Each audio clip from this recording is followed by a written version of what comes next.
When Sonic Mania came out in 2017, I was blown away by how it expertly crafted a sequel to the original Mega Drive series that was a far more faithful adaptation of its roots than Sonic 4 was. While at times I felt it perhaps relied a little too much on nostalgia for its levels, the new content they created and the way they remixed content from previous games all combined together to create something truly wonderful and felt completely fresh. So when I heard that Sega was releasing more content for Sonic Mania, and that they will be bringing back two long-time classic fan favourite characters, and that they will be giving it a physical release, I was extremely excited. Now that I've had a chance to sit down and play through Sonic Mania Plus, I'd like to take a moment to go through the game, discuss what I really liked, and touch upon some of the elements that I didn't. And before we go anywhere, I just want to give you guys a heads up, we will be going into spoiler territory here, so if you don't want the game spoiled, shut the video off, play it, and then come back when you're finished. But if you don't care, if you don't mind it being spoiled, let's continue. Right from the start, I noticed that the main menu interface had been changed to accommodate the new updates, and this small change has made the menu system a much more visually appealing and more intuitive system. And I'd even go as far as to say it makes you feel like you're playing a brand new game. The main game now includes all 5 characters, and all the extra abilities for Sonic that were limited to no save mode are available to use in any playthrough now, which is a really nice touch for people who weren't fans of the new drop dash mechanic. There's now even an option to turn off the time limit for levels completely, and there's a speedrunning mode that lets you record your runs and share them with your friends, as well as tweaking bosses to be more speedrunner friendly. Multiplayer has also expanded to 4 players, and there's a brand new mode called Encore Mode that acts as a follow-on from the main game storyline, which we'll get to later. They actually seem to listen to mine and others' complaints about the lack of level transitions between some locations, because each level now has a unique transition animation. Now, instead of just jumping suddenly from one location to the next, they go the extra mile to connect the whole game together in ways that make sense, and let me tell you, this small change makes a whole load of difference. Though, if I still had one complaint to make about it, it's that the one from Hydra City to Mirage Saloon Zone really isn't that great. Another change I really liked was to the Metal Sonic boss fight, which I didn't really touch upon in my original review, but it was easily the weaker boss fight of the game creatively. This was mostly because the game did a frankly terrible job at conveying to you how you are actually supposed to damage Metal Sonic. But now, instead of just having to guess that you're able to spin dash these tiny Sonics into him, they now spurt out balls of fire when destroyed that can damage him too, giving you yet another option to attack with. On top of that, the second half of the boss fight is replaced by Metal Sonic Kai from Knuckles Chaotix, which makes so much more sense than the big wall of moving spikes that we got before that I'm surprised that this wasn't part of the game to begin with. It also made the fight much harder now, as you're not able to cheese the game by instantly collecting lost rings, and you can actually fall off the stage if you're not careful. Aside from that, the main game plays out almost exactly like before, only with slight tweaks made here and there, but honestly, those small tweaks make the game feel a whole lot better. Moving on from that, let's take a look at the brand new Encore mode, which is essentially the plus in Sonic Mania Plus. This mode picks up right after the ending of Sonic... Sorry, excuse me, let's try that again. This mode picks up right after the ending of Sonic... Sorry, let's try that again. This mode picks up right after the ending of Sonic...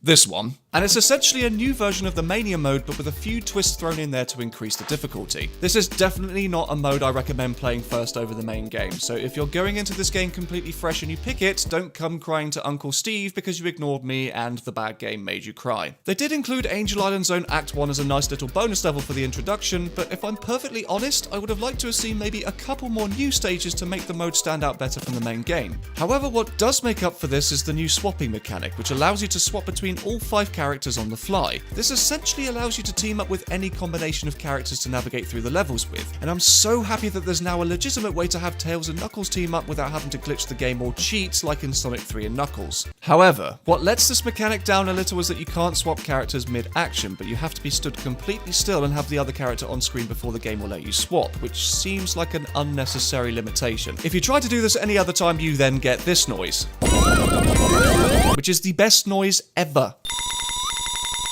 This mechanic also means that there are no extra lives to collect, so when you die as one character, you instantly swap to the next one and start back at the last checkpoint you crossed, and when there are no characters left at all, it's game over. You can get characters back by finding special power-up TVs in the levels, or by playing the game's brand new pinball bonus stage. Yep, we now have a Sonic Spinball style special stage where you have to ping yourself up to the top and use a grabber machine to grab extra characters, power-ups, or if you're especially unlucky, a booby trap. It's a perfectly serviceable stage, but what's kind of annoying is how luck-based fast it is. You can't really control your character outside of using the paddles and bumpers, so most of the time you just have to cross your fingers and hope you roll where you want to go and don't drop off the stage before you've collected an extra character. Speaking of characters, let's talk about the new additions to the game. Mighty the Armadillo and Ray the Flying Squirrel. Most people except really dedicated classic Sonic fans will have no clue who these guys are or what Sonic games they're previously from, which actually makes their inclusion here kind of perfect if you think about it. We haven't seen Mighty since Knuckles Chaotix for the 32X, and Ray was only featured in an arcade game in 1993 called Sega Sonic the Hedgehog, which also featured Mighty. So having them debut again in a game that's a massive nostalgic love letter to classic Sonic games of the 90s was the best thing they could have done to bring these characters back. Mighty has a ground pound called the Hammer Drop that can shatter obstacles that other characters can't, even Knuckles, and when he hits the ground, the impact has a small area of effect that can damage nearby enemies as well. He also has partial immunity to physical damage when doing his spinning attack, which makes him extremely useful in almost every situation and a perfect choice for beginner players. Ray has the ability to fly, which is controlled in the exact same way as the cape power-up from Super Mario World. You essentially rock the movement controls forwards and backwards to pitch him up and down, which when mastered allows you to potentially be able to fly over most of the level's obstacles. It's one of those abilities that's easy to pick up but difficult to master, but unfortunately you realise pretty quickly that most of the levels feature fairly cramped environments that don't really allow for much room to make the most of it. They're both great additions to the game, but Mighty definitely feels like the more useful character out of the two to me.